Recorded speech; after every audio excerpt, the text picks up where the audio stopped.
रायगड किल्ल्यावरची जी धनगर वस्ती आहे तिला अतिक्रमण ठरवून शासनामार्फत जिल्हाधिकाऱ्यांनी नोटिसा बजावलेल्या आहेत अतिक्रमण हटवण्याच्या, आणि त्यानंतर या धनगर समाजाच्या बाजूंनी भाजपचे आमदार आहेत गोपीचंद पडळकर, त्यांनी आता या रायगड किल्ल्यावरच्या धनगरवाडीला भेट दिलेली आहे, त्यांच्या घरांची पाहणी केली आहे आणि त्यानंतर इथले जे स्थानिक रहिवासी आहेत त्यांच्याशी चर्चा केली आहे। आपण गोपीचंद पडळकर यांच्याशी आता बातचीत करणार आहोत की सर, आपण यांच्याशी बातचीत केली, चर्चा केली, नक्की कोणकोणत्या समस्या या ठिकाणी यांनी मांडल्या? बघा, अत्यंत वाईट परिस्थिती हे रायगडावरती राहणाऱ्या शिवभक्तांची आहे। छत्रपती शिवाजी महाराजांच्या हयातीत आणि छत्रपती शिवाजी महाराजांच्या पश्चात या रायगडाची काळजी घेणं, या रायगडाचं पावित्र्य जपणं, या रायगडाचं संवर्धन करणं, छत्रपती शिवाजी महाराजांच्या समाधीस्थळाची काळजी घेणं, तिथं पूजा करणं किंवा इथं जी सगळी मंदिरं आहेत त्या मंदिरामध्ये पूजा अर्चा करणं, हे सगळं काम आमच्या या लोकांनी केलेलं आहे। धनगरपेक्षा ते शिवभक्त आहेत, शिवाजी महाराजांच्या काळापासून ही मंडळी आहेत। आता तर तुम्ही लोक रायगडावरती मोठ्या संख्येने यायला लागला, काही लोकांना राजकीय अपेक्षा वाढायला लागल्या आणि मग तुम्ही आता यायला लागला। परंतु 1680ला महाराजांचं निधन झाल्याच्या नंतर आणि धर्मवीर छत्रपती संभाजी महाराजांचं 1689ला निधन झाल्याच्या नंतर हीच लोक इथं आहेत, ते काळजी करतायत। जेव्हा महात्मा ज्योतिबा फुले रायगडावरती आले तेव्हा ही सगळी आमची मंडळी सोबत होती ना, तेव्हा समाधीची काळजी ही लोक घेत होती। लोकमान्य टिळक पहिल्यांदा जेव्हा आले इकडं की त्यांना शिवजयंती महाराष्ट्रभर देशभर साजरी करायची होती, तेव्हा हीच मंडळी त्यांच्यासोबत होती।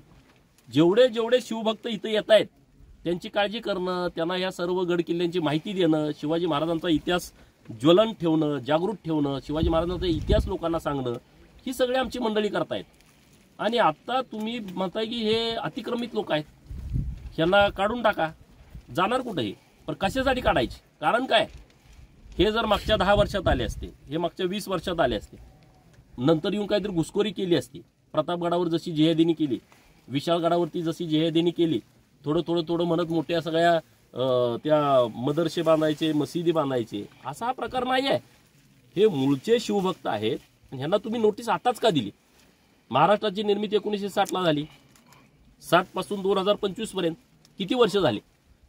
ती 40 आणि ही वरची 25 वर्ष कधीच कुणी नोटीस काढली नाही। ते स्वतंत्र झाला 1947ला, कधी कुणी नोटीस काढली नाही। आता नोटीस काढायचं कारण काय? आणि ते जिल्हाधिकाऱ्यांनी काढलं। जिल्हाधिकाऱ्यांना नोटीस कुणी काढायला सांगितलं? जिल्हाधिकाऱ्यांनी स्पष्टता देण्याची आवश्यकता आहे। जिल्हाधिकारी कोण आहेत मला माहित नाही, पण अत्यंत कर्तबगार दिसत आहेत।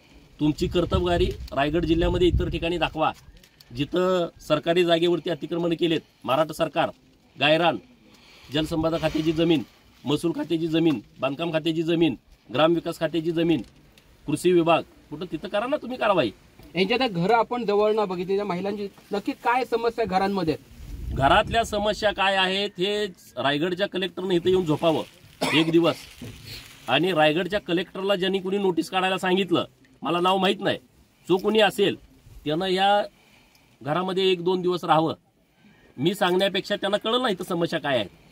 म्हणजे आम्ही रायगडची काळजी घेणारी मंडळी, बरं हे काही नुसत्या वस्त्या वरच्याच नाहीत, रायगडच्या सगळ्या बाजूनी धनगर वस्ती आहेत, म्हणजे महाराजापासूनची मंडळी आहेत।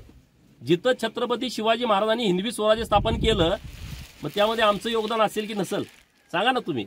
योगदान नक्कीच असेल। आता रायगड किल्ल्यावरचं धनगर समाजाच्या वस्तीला अतिक्रमण म्हटलं जातं, त्याचप्रमाणे विशाळगड आणि प्रतापगड दोन मध्ये काय फरक सांगाल?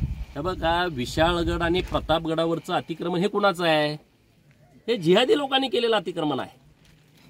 त्या गडांचं पावित्र्य कमी व्हावं त्यासाठी षडयंत्र करून, एक रचना करून, पहिल्यांदा छोटं काहीतरी तिथं उभा करायचं पिरासारखं, परत बिल्डिंग 2 मजले 3 मजले तिथं सगळं ताब्यात घ्यायचं। ते जिहादी प्रवृत्तीने केलेलं अतिक्रमण आहे प्रतापगडाचं।